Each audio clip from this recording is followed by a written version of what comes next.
Habang abala ang lahat sa pag-uusap tungkol sa mas lumakas na mga koponan sa Eastern Conference gaya ng Miami Heat, New York Knicks at Philadelphia 76ers, tila nakakaligtaan ng marami ang Indiana Pacers.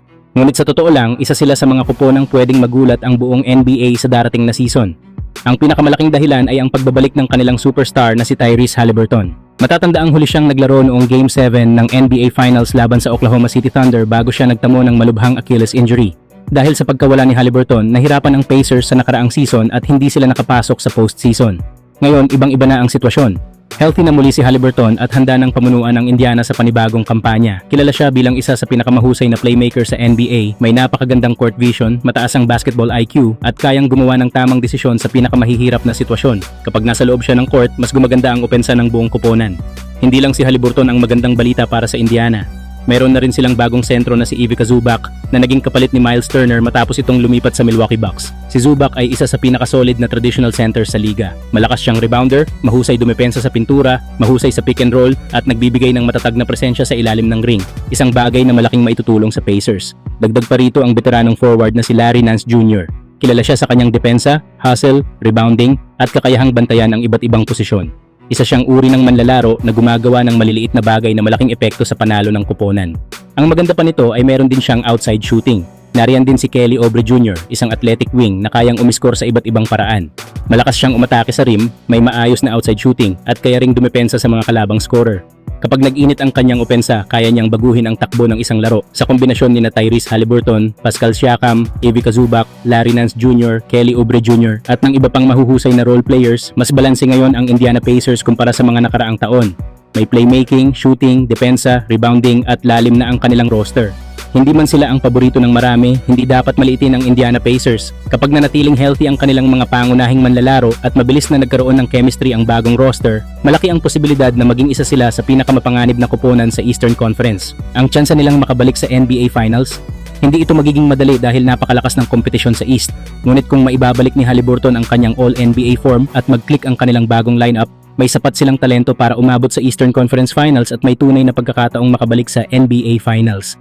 Kayo mga idol, ano sa tingin ninyo? Minamaliit lang ba ng marami ang Indiana Pacers o isa sila sa mga koponang posibleng manggulat at muling lumaban para sa kampeonato ngayong season? Samantala mga idol, mukhang nagiging komplikado na ang sitwasyon ni Jonathan Kuminga ngayong off-season. Ayon sa mga ulat, pinag-uusapan ng Los Angeles Lakers ang posibilidad ng isang sign and trade deal para makuha si Jonathan Kuminga. Ang framework ng trade ay maaaring magpadala kay Jared Vanderbilt at draft assets sa Atlanta Hawks, habang si Kuminga naman ay bibigyan ng tinatayang 3-year $45 million contract o humigit kumulang $15 million kada season. Pero para sa marami, parang maling diskarte ang ginagawa ngayon ni Kuminga. Marami ang naniniwalang masyadong mataas ang hinihinging kontrata na para bang isa na siyang established superstar sa NBA. Totoo, naging NBA champion siya kasama ang Golden State Warriors noong 2022. Pero kung susuriin ang kanyang career, wala pa siyang major individual awards. Hindi pa rin siya naging NBA All-Star, hindi pa naging All-NBA player, at hindi pa rin siya napatutunayang franchise player na kayang magdala ng isang koponan. Dahil dito, maraming fans ang nagtatanong kung bakit napakataas ng kanyang hinihinging halaga. Isa pa, hindi na rin siya naging pangunahing prioridad ng Atlanta Hawks. Bukod sa meron na silang maraming players sa parehong posisyon, tila hindi rin sila kumbinsido na ibigay ang kontratang gusto ni Kuminga.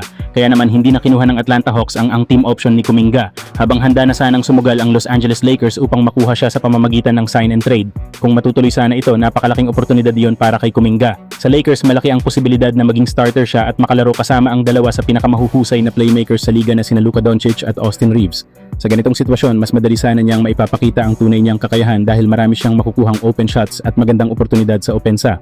Bata pa rin si Kuminga at marami pa siyang panahon para patunayan ang kanyang halaga. Kung maganda ang magiging performance niya sa Lakers, posible pang mas lumaki ang susunod niyang kontrata sa mga darating na taon. Pero kung magpapatuloy ang matigas niyang paninindigan sa usaping kontrata, maaari itong magdulot ng kabaligtaran. Posibleng mas lumiit ang mga alok na kontrata mula sa ibang koponan o mas tumagal pa bago siya makahanap ng bagong team. Sa NBA, mahalaga ang kumpiyansa sa sarili, pero mahalaga rin ang tamang timing at tamang pagpapakita ng iyong tunay na halaga sa loob ng court. Kayo mga idol, ano sa tingin ninyo? Tama lang ba ang ginagawa ni Jonathan Kuminga na ipaglaban ang gusto niyang kontrata o dapat na ba niyang tanggapin ang magandang oportunidad na iniaalok ng Lakers at patunayan muna ang kanyang tunay na halaga? Taking it 94 feet, going up, reverses and CJ. Nice.